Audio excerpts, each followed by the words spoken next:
So something I wanted to learn more about was the Canadian police force, and I found this video I thought would be a good video to watch to learn about it. It's the American cops versus Canadian cops. It's good just to see a comparison, see how they differ, see how they compare, but also just learn about both of them as well. I don't really know much about the Canadian police force. I know more about American cops, as it says here, American police, because of the viral videos, the issues they seem to get into time and time again. Obviously, I don't think that's representative of every policeman in America, but it's interesting to see this comparison. Tell me what you think about this. Tell me, in your opinion, how police in Canada compare to police in America. USA has long been called the land of opportunity, but there are many people these days that will tell you the American dream has for a long time been less of a reality. Canada, on the other, is often depicted as an easier place to have an existence. It's a country with far less of a divide between the rich and poor, and you'll still find it on best quality of life lists somewhere in the top 10. At the same time, the USA makes headlines for such things as having worryingly high crime rates for a developed nation, incredibly high incarceration rates, and a healthcare system that might bankrupt its own citizens. We might be being harsh here, and we certainly aren't saying Canada is a utopia. Alright, so you want to be a cop in the USA. You've done your research, meaning you've seen The Wire, watched all episodes of NYPD Blue, and even stayed up late to watch reruns of Columbo and Cagney and Lacey. You are basically ready to hit the streets, right? Well, we should tell you a few things about what you need to do to become a police officer in America. The good news is that you don't have to be a genius to land the job. It's open to most people, so long as you have some brain power and didn't spend your teens doing hits for the Mexican Mafia. You can get a law enforcement degree, and this should land you better jobs, but you can also apply to be a cop after high school. So to get in, you'll need a high school diploma or a GED, which is considered equal to that diploma. After that, you'll be interviewed and have background checks. If you have a minor offense, you may still get in. You may not have to be super fit, but you'll likely have to be relatively fit. Once you get into the academy, you'll have to pass some kind of entrance exam, such as the law enforcement examination. Then you'll start your training. You'll also have to pass a fitness test or the police physical fitness abilities test. These tests can change depending on where you're training, but you'll mostly have to show you can sprint reasonably fast and able to run 1.5 miles in anywhere from 16 to 20 minutes. But you'll have to show your strength by doing a fairly tricky obstacle course. And on top of that, you'll have to do around 20 push-ups in 1 minute and 30 sit-ups in 1 minute. As we said, this can change depending on the academy. Let's just say you have to be fairly fit to pass, but by no means have to be an exceptional athlete. Training will last around 30 weeks, and even after you've passed, you'll be put on probation for up to 18 months at the department where you'll be working. Over in Canada, you can also start training at age 18, but you cannot hit the streets until you're 19. You'll also need a high school diploma or the equivalent, and during the interview process, you'll have to show good health, both mental and physical. On its website, the RCMP says turning up to the interview looking like you've done nothing but eat donuts and played Grand Theft Auto throughout high school will put you at a distinct disadvantage. You'll also have to pass background checks, and again, a very small infraction in life may not mean you can't get in. Pass the interview and off you'll go to training school for 26 weeks. Yes, again, there will be written tests that should not challenge most who have done okay in high school. As for the fitness test, you'll need to do the Physical Abilities Requirement Evaluation, and that will consist of doing an obstacle course, push-ups and pull-ups, and a weighted carry, all under a time of 5 minutes and 30 seconds or less, and that's at the start of training. At the end, you'll have to be able to do that same test in less than 4 minutes. So that's an interesting comparison. That's on the entry requirements, a bit on the training. Can see it is quite similar in ways, different in ways. That one mentioned RCMP, which I believe is the Royal Canadian Mounted Police. So I don't know if the RCMP, the Mounties, that is, of course, I thought that was like one specific branch of the overall police force in Canada. I know there is normal Canadian police who like dress like your more stereotypical police officer or police uniform. Is there a distinction between those two? Do they come under the same umbrella? Does the training requirements, entry requirements, do they differ for the Mounties and other police other police areas in Canada? And what do you think about the differences between the entry requirements for Canada and America? And also comparing to other countries, I've learned about other countries, European countries, Scandinavian countries, who have actually very high requirements. They require like degrees. The training can be up to a couple of years and things like that. Do you think like cops in North America are undertrained? Do they have the correct amount of training? And tell me what you think about that. Now you're in the force, but what's it like? Well, first of all, how much are you being paid? The amount fluctuates across the USA, but PayScale in 2017 said the average was $44,000 a year for the first 0 to 5 years as a rookie cop. Other sites tell us the starting salary for most cops is closer to $30,000, and it will increase by the year. That might go up to $50,000 between your 5th and your 10th year, but it depends on how well you do. Where you are matters a lot, with sources telling us that the average wage for cops in California is considerably more than double the average for cops in Mississippi. As for Canada, you can check out the job site Indeed and see police officer positions with a yearly wage of around $60,000. After we converted them from Canadian dollars, again, it depends on where you work, but PayScale tells us the average salary when you just join the force is around $37,000. Just like in the US, that can easily go up to $50,000 after a few years. It seems the wages for US cops and Canadian cops are not dramatically different, but which country would be better to work in? Yeah, tell me what you think about the salary for both of them. Do you think it's on the low side? Like, you think about the amount of stress, the amount of how demanding a role being a police officer is. Do you think police officers in general are underpaid?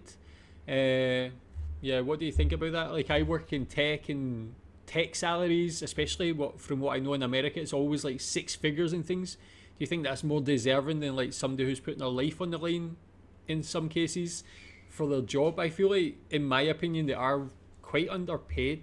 But tell me what you think about that as well. We're told that a big difference in policing is the fact that Canada has a federal criminal code, while in the US things change from state to state. This means in Canada, training and procedures are the same all over, which can make life easier. One website tells us that in Canada, the money for police force comes from taxes, while in the US, part of the money comes from the tickets people have to pay. That website tells us that this has led to a stricter kind of policing in the US, as the force needs to make money. We're told in Canada they call it a police service, while in the US it's called a police force. Canadians adopt a kind of community policing, while in the US the cops are perhaps less part of their communities. That's a big difference. Then there's the matter of higher crime rates in the US. We'll let an expert explain. Canadians often point to a single major difference between our two cultures as a starting point. Guns are far more easily available in the United States than in Canada. This environment leads to a tense situation for any police officer, no matter how polite he or she may wish to appear. And this means the US police are not only in more danger, but tend to use a bit more force. We've all seen the videos of perhaps rather over-the-top policing. We might also say that officers are in some part of the US under tremendous stresses, given the number of guns on the street. We're told that US officers use lethal force about 6 times more than the average Canadian cop. The Washington Post told us that in 2015, US police shot and killed close to 1,000 people, while in Canada that number on average was about 15 people a year. Huge Unless you're disparity. mentally unhinged, killing people is something you certainly don't want to do. And in the US, as a police officer, it's much more likely that you will. We're told that in 2018, according to the Officer Down Memorial page, 149 deaths of officers occurred in the line of duty. Most were shootings, but cops also perish in car crashes while performing their duties and other ways. Some deaths might just have been accidents, but we're told firearms were involved in most deaths. In comparison, the Canadian Broadcasting Association looked at the Canadian Police Memorial statistics and told us in 2018, since 1975, a total of 284 police officers have died on the job. Of these, 101 were homicide victims, while 88 were killed in vehicle accidents, often while rushing to respond to a call in poor road conditions.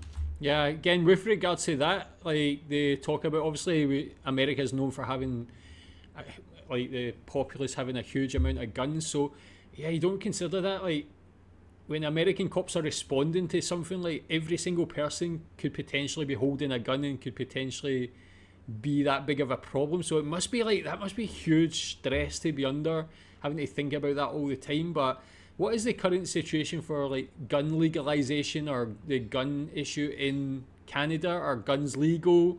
Is it harder to get than in America? I know in America you can go to like a Walmart, I think, and buy them. How easy is it to access guns in Canada?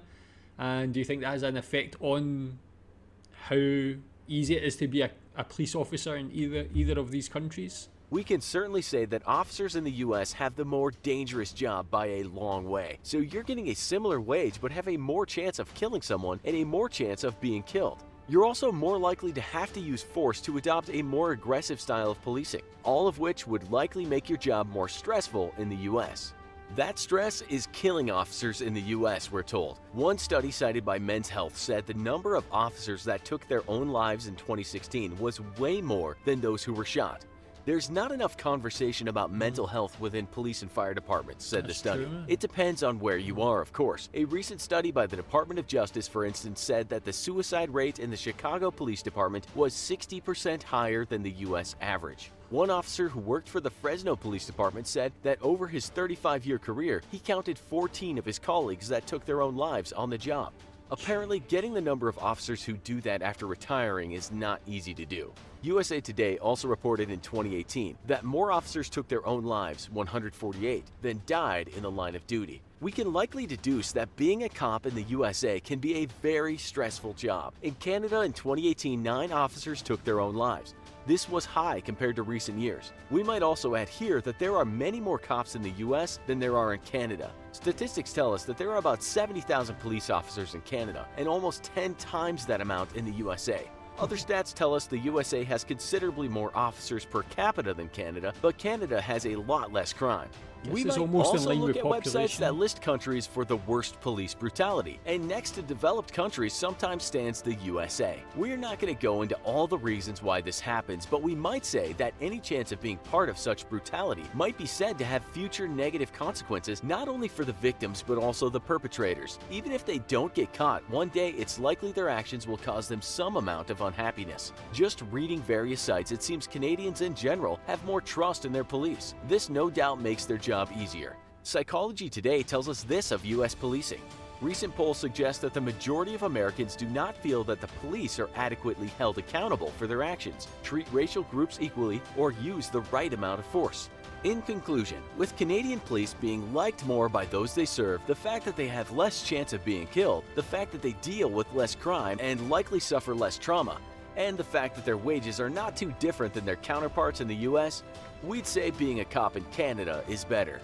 Did you find this video? Yeah, I guess that definitely sounds like that. I mean, when you mention things like police brutality in the USA, obviously that does happen, but I feel like there's 700,000 cops. Like, there's going to be some bad ones, as much as no one wants that. But like, I feel like the vast majority of police forces in every country are just normal, decent guys who are decent people who just want to do their job properly. But yeah, Canada seems very interesting. I don't know if this was specifically about the mounted police or if this was just Canadian police in general.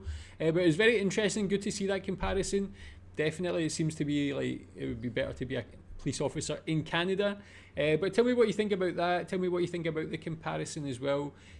How much do you respect police? What's your opinion of Canadian police? Thanks.